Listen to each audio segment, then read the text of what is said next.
Ephesians chapter 2. And you were dead in trespasses and sins, in which you once walked according to the course of this world, according to the ruler of the authority of the air, of the spirit that is now working in the sons of disobedience, among whom also we all once lived in the lusts of our flesh, doing the desires of the flesh and of the mind, and were by nature children of wrath, as also the rest. But Elohim, who is rich in compassion, because of his great love with which he loved us, even when we were dead in trespasses, made us alive together with Messiah. By favor you have been saved, and raised us up together, and made us sit together in the heavenlies in Messiah Yahushua, in order to show in the coming ages the exceeding riches of his favor in kindness toward us in Messiah Yahushua. For by favor you have been saved, through belief, and that not of yourselves, it is the gift of Elohim.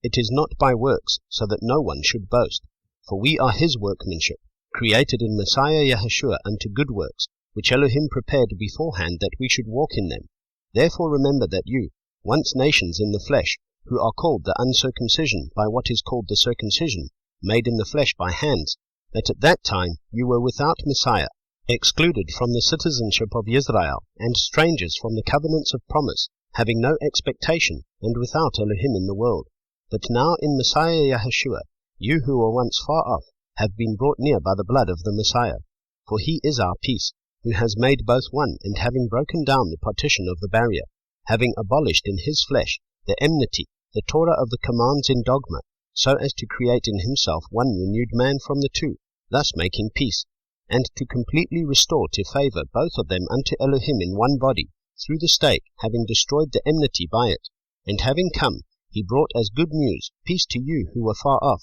and peace to those near,